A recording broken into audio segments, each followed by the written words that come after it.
On a warm, sunny day back in the 16th century, the first vessel landed. Not landed, right? Stop. Sure. Place land. Landed. Yeah. I mean, a ship docked in some port in India and trade was established in the British and the Indians. Fast forward to the 21st century, you have four blokes discussing what could possibly go wrong with the English in the hands of rest of the world at probably the biggest global event in the world. Could it be humiliating or is it coming back home? The answer to that question is coming to you soon in the next 20 or 30 minutes. Yeah. If you're lucky. But you will be seeing Chicco sneezing, Hey. Shak controversies, Which doctor got me? and Chaco's positive responses to every crazy debacle that's going to happen in the next half hour. We are the Benchwarmers FC. Woo! Welcome, Hey. boys and girls, mummies and daddies, bros and sissies, grannies and grandpas. And I forgot to mention, we had a special guest last week, so pets too. Your pets can watch this. We're a pet-friendly show. Let's do this, boys. Let's go. Let's get this going. So, I mean, like I mentioned, we spoke about England invading India and England invading, I think they've invaded most of the world. And yet, surprisingly, they only have one World Cup to show for. 60s. Yeah. Which is, if you think about it, quite generous of them. They've let the rest of us win it. So, repartitions? Yeah.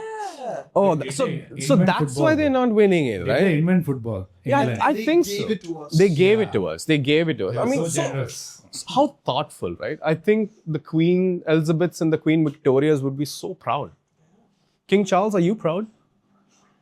You should Comment down below. Yeah, come to India. We have lots of rice. Yeah, yeah. It's not injured here. Shout out to Prince Andrew. Oh, and I mean, I'm not sure if you guys can see. So your boy is injured. Just surprisingly, 100 subscribers and we do the episode barefoot. and my phone's injured too. So I mean, see, I can't lift it too much because I'll tear my groin as well. So Yeah. Vishnu was having a perfectly lovely day, and 4 Ghanaians came in Martin. yeah, It was a yeah, witch doctor. yeah.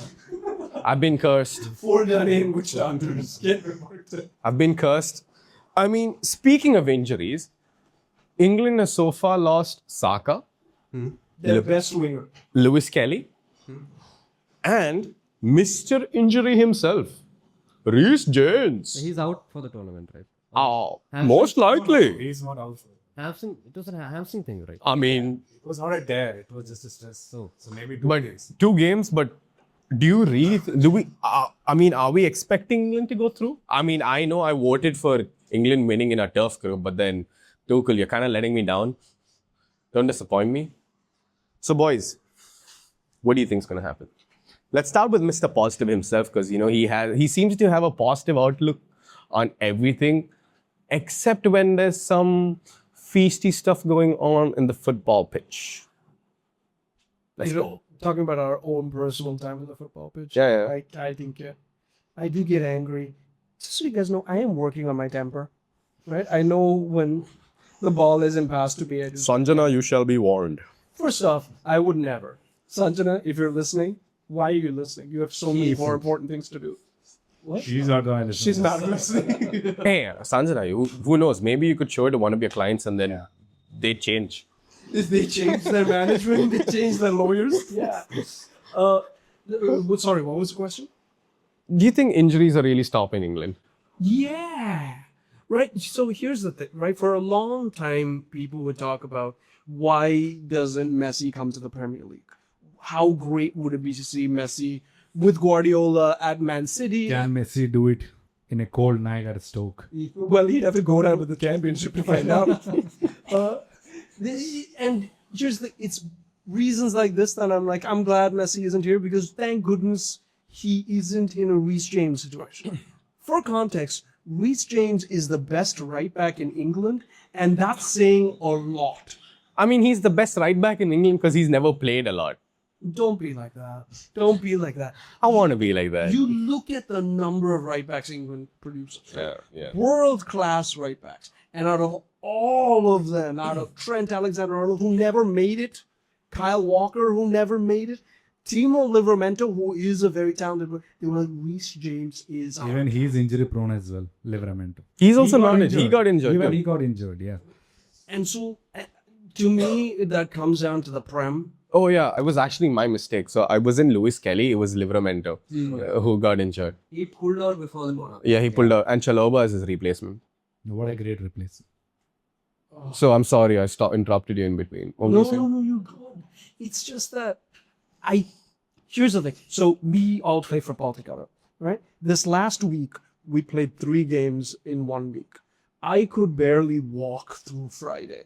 I was horrible in that game. And here's the thing that I'm worrying about. These players are getting 0 rest. A part of me wonders, maybe not for the World Cup, but for another time if they're happy when injuries come around. Because for the first time, they get to sit down and relax. We are in this time when we're going to be seeing more and more of these players get injured because the schedule is so constrictive and doesn't give them any time to rest and relax and breathe, which they need. So the question was on injuries. It's what's expected. With all that positivity in our belly, Shak, I want to ask you, be honest here. We both predicted England winning, right? Yeah. But they've actually struggled against low blocks. Yeah. And we haven't seen how they're going to unlock a team that are playing who, let's take Cabo Verde for example. If a team decides to play like that, what are we going to do? What are they going to do? What's Tuchel going to do? He doesn't have the players that can unlock low blocks, wiggle around in those tight spaces. Unfortunately, he's left them back at home. Do you think it's going to bite him back? Yeah. So, coming to the question, I think why they have bought Tuchel is he is a champagne time of manager who has bought success to many clubs, and that is exactly what they're expecting from Tuchel. And there was a lot of controversy regarding his regarding the choice of players that he had. Like he left players like Lewis Hall and Harry Maguire back, even Cole Palmer, Morgan Gibbs-White, who can all create for England at tight spaces. Phil Foden, yes. Trent Alexander-Arnold. Yeah, Phil Foden. Yeah. And Alexander-Arnold. I mean, he was the one, he's like the amount of crosses he could have given for Harry Kane and all those stuff. I think England are going to miss that a lot. Sorry for interrupting you there. You spoke about crosses. When I look back at the Ghana game, right, they had 4 people marking Alexander-Arnold. Noni Madueke. And then their defense, they're all tall. Yeah. I'm talking about Ghana. They're physical monsters. And do you really think that, Alexander-Arnold could have actually whipped in a cross that Kane would have headed in? I mean, he has that kind of cross which can evade any tall defenders or midfielders, whoever it is. We have seen that in club football for so long. And with the kind of finisher Kane is, I think he could have buried at least 1 or 2 chances against Ghana. But this is England, right? There is no World Cup where England doesn't go through without a boring 0-0 draw or boring 1-1 draw. It has happened in the last World Cup and the World Cup previously as well. But the thing about Tuchel is, I mean, the fullbacks doesn't suit his system well. That's what I feel. And Jet Spence, I don't rate him at all. I don't know how I seriously can't fathom like how can Lewis Hall be left out and how can they bring in Jet Spence. And he has played left back above Nico Riley, who has been phenomenal for Manchester City. And okay, he can do I think that's what Tuchel expects.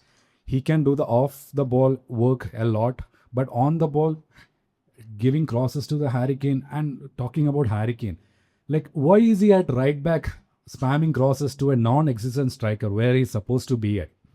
That is it works for team like Bayern Munich because they have got amazing players. But for team like England, yeah, let's not go further on Bayern. So for a team, Don't bring it up. But every time we mention Bayern Munich, Vishnu blushes. I didn't bring it up. yeah, he's the perfect fit for Bayern Munich. But for England, I didn't bring it up again. I'm done with Bayern Munich. He's about to burst. I didn't bring it up. Yeah, but for England, I think he has to play in the striker position. But the reason he's coming at right back is they don't have a definite good right back. They have Reece James, who was playing with injury against Ghana, who could get his hamstrings pulled. I mean, he has got it pulled, I think. He's injured, I guess, for 2 games. And they have the midfield, like, if you task them with burning 20,000 calories per day, they would do it.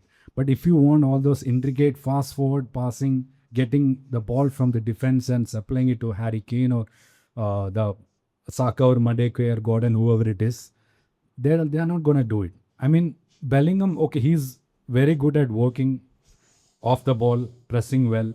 But when he plays against a low block, I don't think he has that capabilities to unlock any low block defense. So Mr. Controversy stirred up a controversy here. Bellingham, exactly.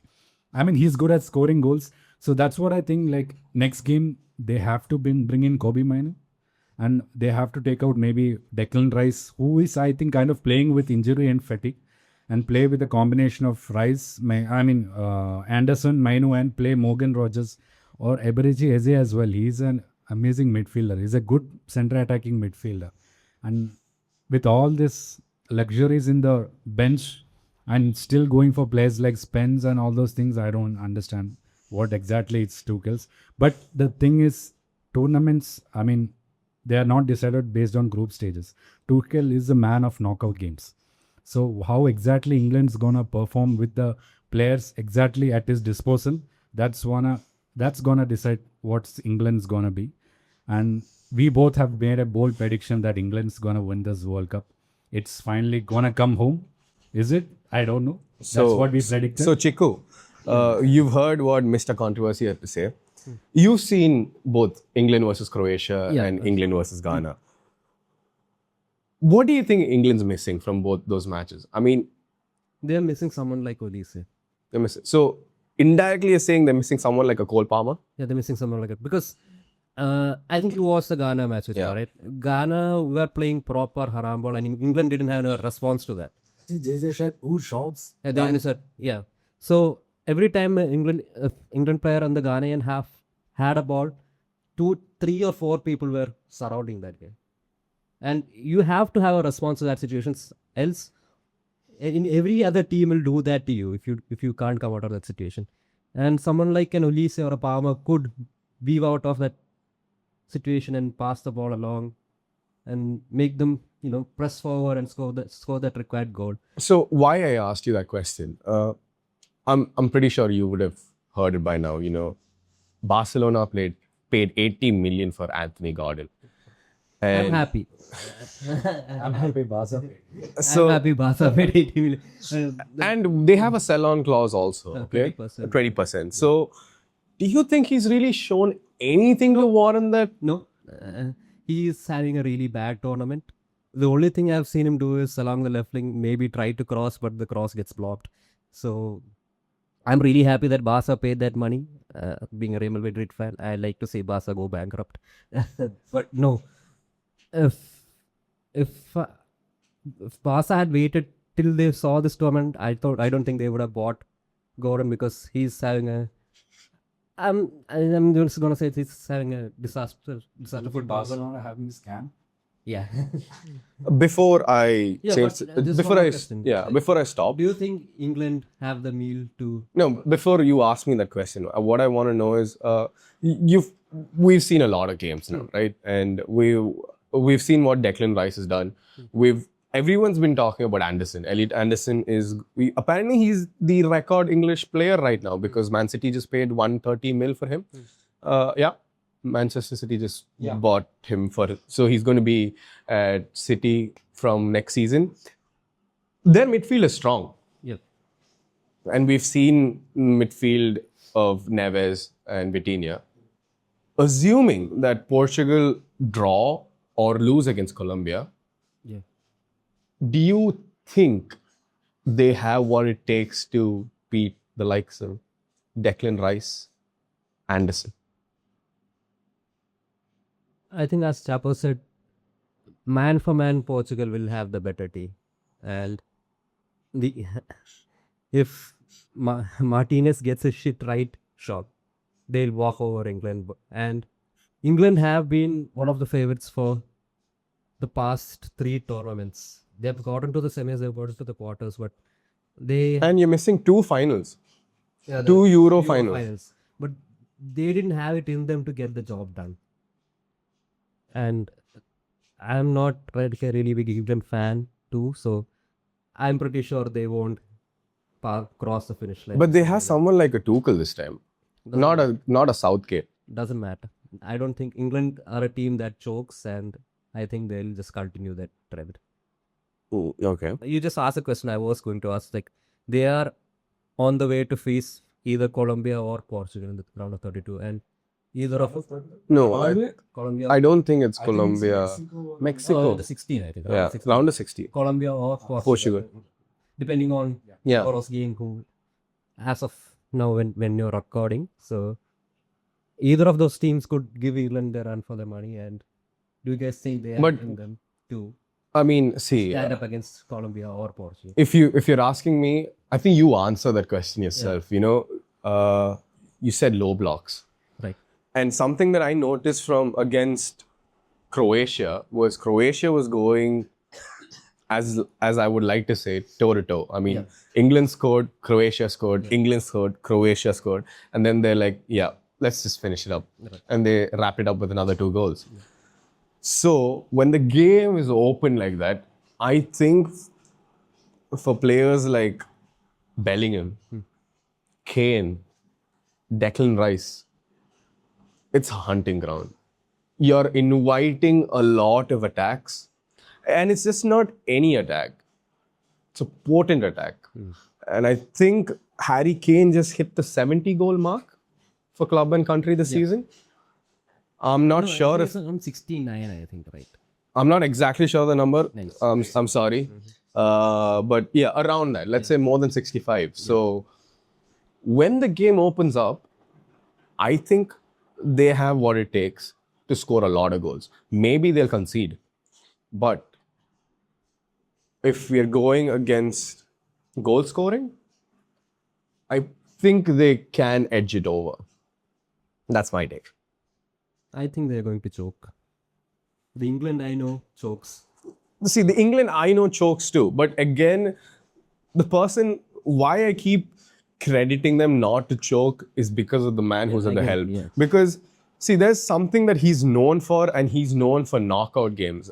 And he's not the kind of manager who likes to please people with his selections, likes to please people with the players on the pitch.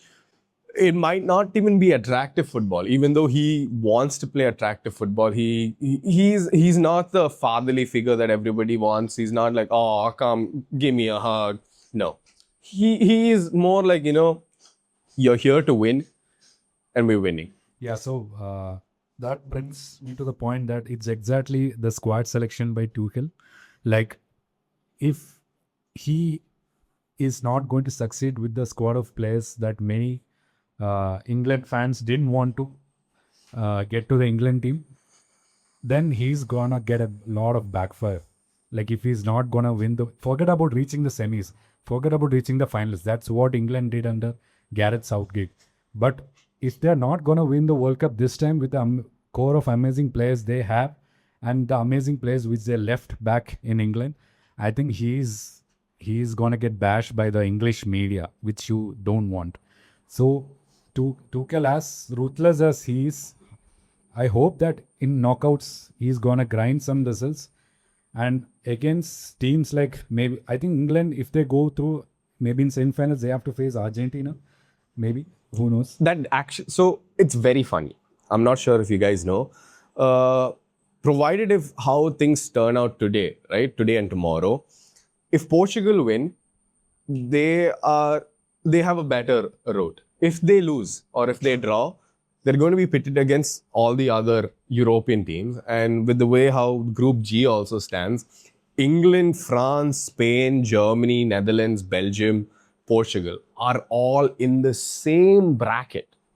So that means only one of them can get to the final. And Chaco, before you answer to Chicco's question, if that happens, that's 7 big footballing nations in one side. And we've all agreed. I mean, France has to be in the final. They have to win it. Argentina have to be in the final. They have to win it. And he just mentioned England not winning it would be a failure. So we have 3 teams, and I would want to say even Spain. I would want to say even Portugal. They have the best team. Yeah, so 5 teams who, if they don't win it, would be considered as failures. That's not mathematically possible. You only have 2 teams in the final. And with the way things stand, and assuming, I'm sorry, CR7 and Portugal fans, if they lose or draw, we're only going to see one of them in the final. Do you think it would be a failure then? Of everybody? Yeah, a collective. As the old man on this podcast, let me take you back. So he's moved from Mrs. Controversy Narcissistic slash man. Miss That's the work Controversy to the old man. Are we going to call him the wise man next? Stay tuned. This is the tune.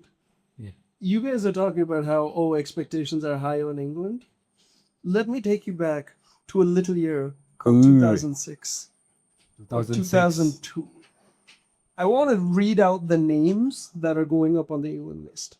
We're talking Wayne Rooney, we're talking Steven Gerrard, we're talking Frank Lampard, we're talking David Beckham, we're talking Paul Scholes. Yes, I know you're Manchester United supporter. We're talking Michael Owen. We're talking John Terry. We're talking Rio Ferdinand. We're talking about not some of the greatest players for the nation, some of the greatest players in the world. We have to put this into context of what expectations are. What was put on those players' shoulders is bigger than what's put on these players' shoulders. What was expected of those people are bigger than what was expected of these people. And those people disappointed everybody again and again and again. And this is recent history. Yeah, but then things have changed, right? 2018, third place, right? Or fourth place, I'm not sure. I'm not sure if they beat Belgium in the third. No, they did not beat Belgium. Belgium had the third place. Okay, so that's fourth place in 2018 World Cup, and then 2020 Euros, they were finalists. Then you go to the 2018 World Cup, they lost to France. Again, that was by just fine margins. Fine margins. It was a long ranger by Charmany that got France across the line.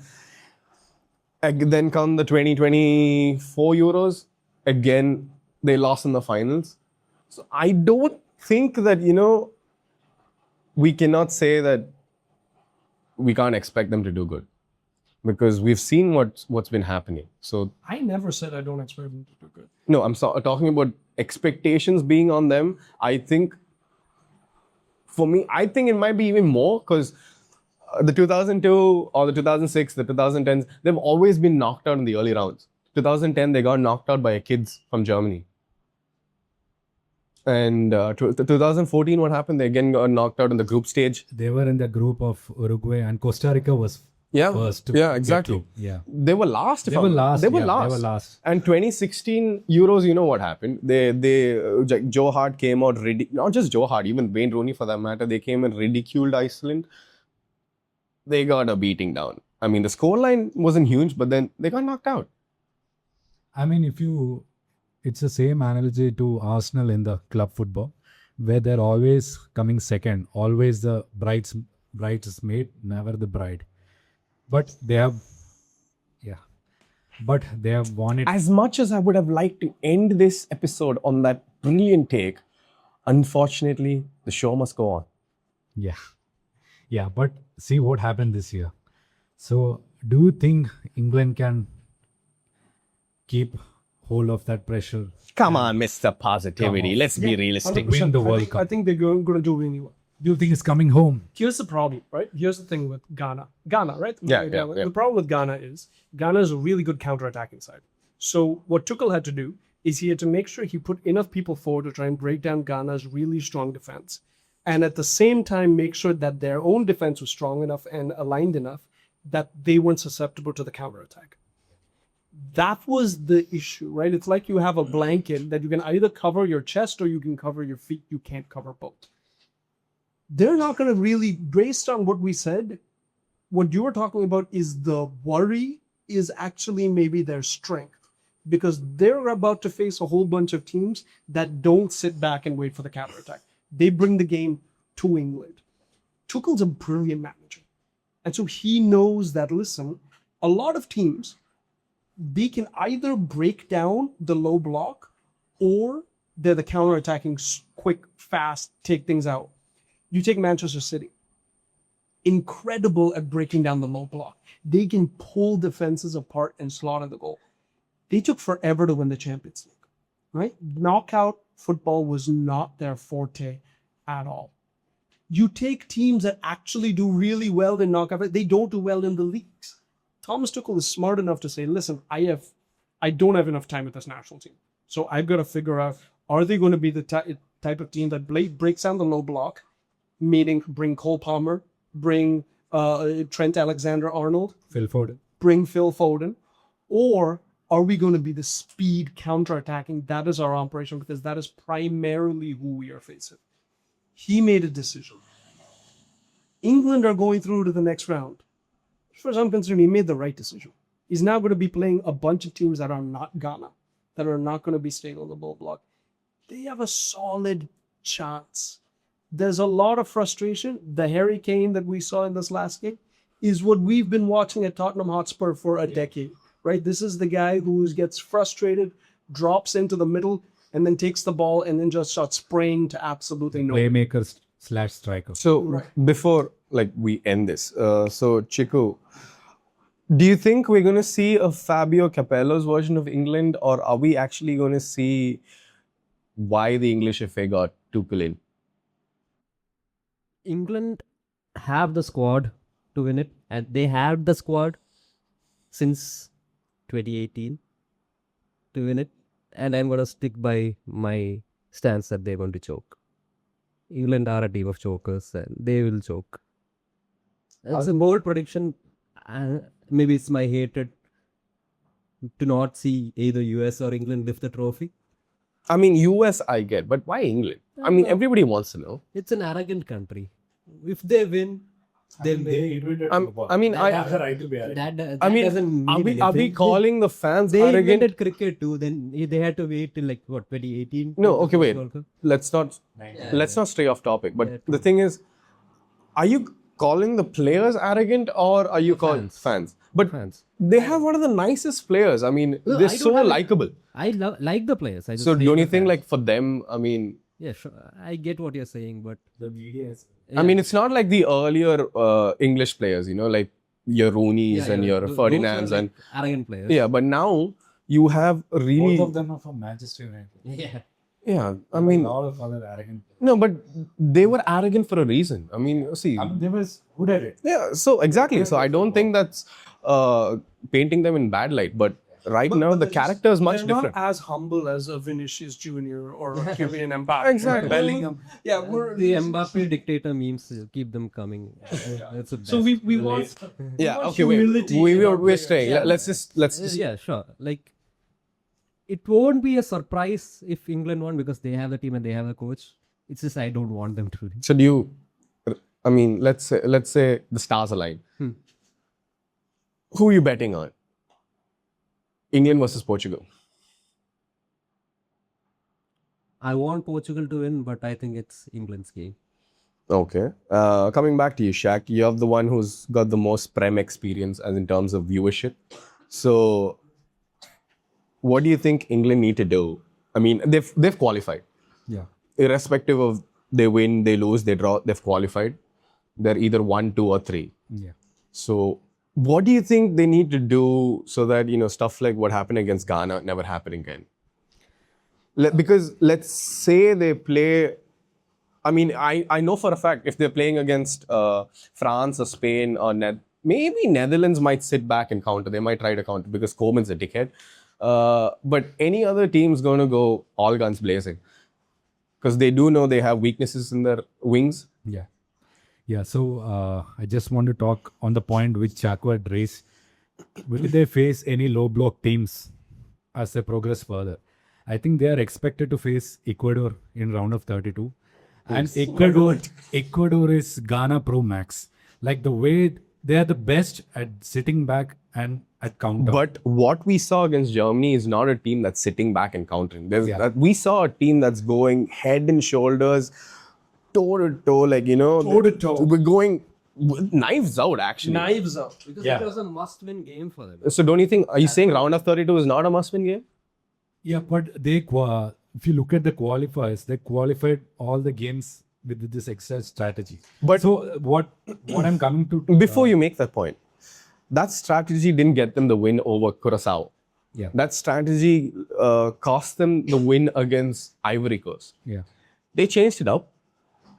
They beat the shit out of the Germans. yeah that's exactly what I'm telling you. They can play like how they want it. They can sit back and counter, or they can go toe to toe with any teams. So against I think they're predicted to face Ecuador, England.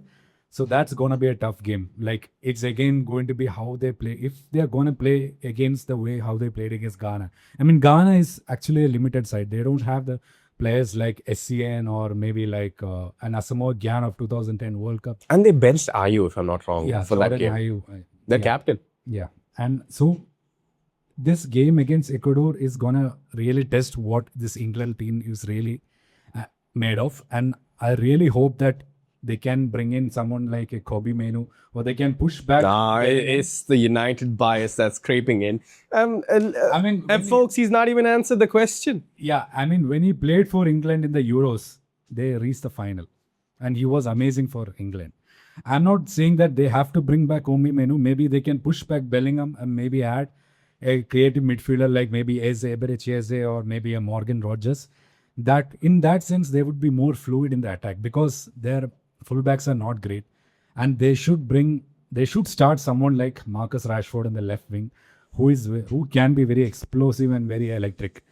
They are not like if Gordon is going to play the same way how they played against Ghana. I think we need to send him packing back in a business class in a Ryanair because that's exactly what's going to happen. The media pressure is going to be huge on Gordon, and they're by the time they reach the knockout tournaments, they're expecting Saka to be back to play with the full fitness. And on the left, if it is Rashford, and the striker where he's supposed to be, if it is Harry Kane, then I think England have got a good chance of progressing further in the World Cup and maybe even reach the final and win the World Cup. Who knows? And on that bombshell, it was lovely having you guys. And we'll see you later. It's coming home. If it's not, still watch us. Stay tuned for more exciting episodes. Maybe you'll probably see 5 of us next time. Or you won't. Stay tuned. Ciao. Take care. Bye-bye.